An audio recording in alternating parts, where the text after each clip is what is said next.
ರಾತ್ರಿ ನನಗೊಂದು ದುಸ್ವಪ್ನವಾಯಿತು.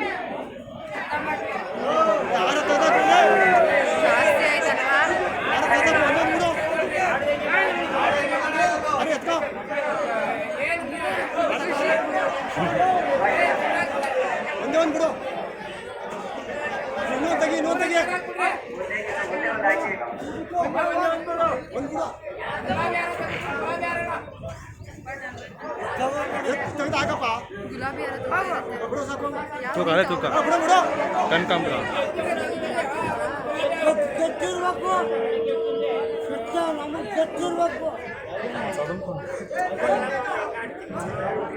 ಸಹೋದರ, ನಿನ್ನೆ ರಾತ್ರಿ ನನಗೊಂದು ದುಸ್ವಪ್ನವಾಯಿತು. ನಾನು ವಿಹಾರಾರ್ಥವಾಗಿ ಹೋಗುತ್ತಿರುವಾಗ ಬಹು ದೂರದಲ್ಲಿ ಒಂದು ಶಬ್ದವು ಕೇಳಿಬಂತು. ನಾನು ಆ ಕೂಗನ್ನೇ ಹಿಂಬಾಲಿಸುತ್ತಾ ಓಡಿದೆನು. ಅಷ್ಟರಲ್ಲಿ ನಮ್ಮ ಪೂಜ್ಯ ಜನಕನು ವಸ್ತ್ರಹೀನನಾಗಿ ಮಗು ಭರತ, ನನ್ನನ್ನು ಕಾಪಾಡಲಾರದೆ ಹೋದೆಯ ಎಂದು ಕೂಗಿಕೊಂಡನು. ಆಗ ನಾನು ಪೂಜ್ಯ ಜನಕನನ್ನು ಕಾಪಾಡಬೇಕೆಂದು ಓಡಿದೆನು. ಬಹುದೂರ ಓಡಿದೆನು. ಆದರೂ ವಿಧಿಯಿಂದ ಬಿಡಿಸಿಕೊಳ್ಳಲಾಗದೆ ನಮ್ಮ ಪೂಜ್ಯ ಜನಕನು ಕಣ್ಮರೆಯಾದನು. ಪುನಃ ಎಚ್ಚರವಾಯಿತು. ಎದ್ದು ನೋಡುವುದರೊಳಗಾಗಿ ಎಲ್ಲವೂ ಶೂನ್ಯ. ಆದರೆ ಈ ದಿನ ಶ್ರೀರಾಮಚಂದ್ರನ ಪಟ್ಟಾಭಿಷೇಕ. ತಳಿದ ತೋರಣಗಳು ಅಲಂಕೃತವಾಗಿಲ್ಲ. ಮಂಗಳ ವಾದ್ಯಗಳು ಕೇಳಿಬರುತ್ತಿಲ್ಲ. ಸುಮಂಗಲಿಯರಾಗಲಿ ಸುಹಾಸಿನಿಯರಾಗಲಿ ಯಾರೊಬ್ಬರೂ ಕಾಣುತ್ತಿಲ್ಲ. ಈ ಅಯೋಧ್ಯೆಯನ್ನು ನೋಡಿದರೆ ಕಾಗೆ ಗುಡ್ಡಾದಿಗಳ ಸ್ಮಶಾನದಂತೆ ಬಸವಾಗುತ್ತಿರು. ಇದಕ್ಕೆ ಕಾರಣವೇನಿರಬಹುದು ಸಹೋದರ?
ಆತ್ಮಸ್ವರೂಪವಾದ ಜಲವಾದ ದುರ್ಬಲವನ್ನು ಉಂಟು ಮಾಡಿಕೊಂಡು ವ್ಯಥಪಡುತ್ತಿರುವೆ.